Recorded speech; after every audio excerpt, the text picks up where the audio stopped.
The dare came on a quiet morning, the kind that feels ordinary until something small suddenly changes everything. The air smelled of weak coffee and fresh paper, and the office was already alive with soft chatter and typing keyboards. No one expected a single sentence to shake a man's entire world. Rowan Hale had built his life around control, not because he wanted power but because chaos had already taken too much from him. Since his wife passed away 3 years earlier, every day followed a strict rhythm. Wake up before sunrise, prepare breakfast, pack lunch for his 5-year-old son Micah, walk him to school, go to work, come home, repeat. Routine was how he survived. Emotion was a luxury he didn't allow himself. So when his coworkers casually dared him to ask his boss out, it felt like a cruel joke disguised as humor. They laughed. They teased. They said it would be funny. But Rowan didn't hear comedy. He heard risk. He heard loss.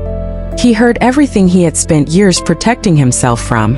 His boss, Era Voss, was not just anyone. She was calm, respected, distant in the most graceful way. The kind of woman who didn't raise her voice, yet commanded every room she entered. Her office overlooked the city park, where sunlight poured through tall windows and painted her desk in gold every morning. Rowan admired her quietly, not with desire but with respect. She listened. She noticed. She treated people with fairness and dignity, and somehow that made her more dangerous than beauty ever could, because admiration was safe. Hope was not. All morning Rowan tried to ignore the dare, but it followed him like a shadow. Into meetings, into emails, into the quiet moment when he opened his planner and saw a small photo of Micah taped inside. His son smiled in that photo, the kind of smile that trusts the world. Rowan wondered if he still did.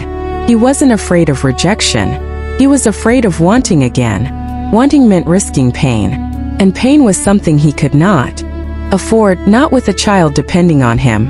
But something about that day felt different. The sunlight felt warmer. The noise felt softer. And for the first time in years, Rowan felt something he hadn't felt since the funeral. Possibility. By noon he was standing outside Era's office. His hands were shaking, not because he wanted romance, but because he wanted proof that life could still expand. He knocked. Era looked up from her screen and smiled politely. "Come in, Rowan." The park outside glowed green behind her. Birds moved across the sky. Time felt suspended. He almost walked away. But then he remembered Micah, and what it meant to teach a child how to live, not just survive. So he spoke. Not smoothly, not confidently, but honestly. He told her about the dare, about the joke, about how ridiculous it sounded. And then he surprised even himself by saying the truth. That he admired her. That he respected her. That he didn't expect anything. But he didn't want to live a life where he never asked. Era didn't laugh. She didn't look uncomfortable. She didn't interrupt. She listened. And when she finally spoke, her voice was gentle. She told him she appreciated his honesty. That courage like that wasn't common. That she saw the careful way he lived, the responsibility he carried, the quiet strength in him. She spoke about boundaries, about timing, about professionalism, but she also spoke about loneliness, about how leadership didn't protect you from emptiness, about how being admired didn't mean being understood. She didn't say yes. She didn't say no. She said something better. She said she was open to knowing him slowly, honestly, without pressure or expectations. Rowan walked out of that office feeling lighter than he had in years. Not because he got what he wanted, but because he had allowed himself to want it all. That evening, Micah ran toward him at the school gate, holding a crooked drawing of 2 stick figures and a sun that filled half the page. "Daddy, that." "Us," he said. Rowan smiled and realized something powerful. Courage doesn't always change your circumstances.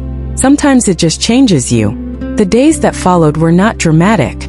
There were no dates, no confessions, no sudden romance. But there was something quieter. Rowan laughed more. He stood taller. He felt present again. Era treated him the same at work, professional and respectful. Yet there was a new warmth, a shared understanding that hadn't existed before. They didn't rush. They didn't label. They simply allowed trust to grow. Rowan learned that being brave didn't mean being fearless. It meant stepping forward anyway. Grief still visited. Some nights were still heavy. Single parenting was still exhausting. But hope, once invited back in, refused to leave. It lived in small moments. In sunlight. In conversations. In the belief that life didn't end when loss arrived. Rowan's story didn't change because of a date. It changed because he believed his story was still being written.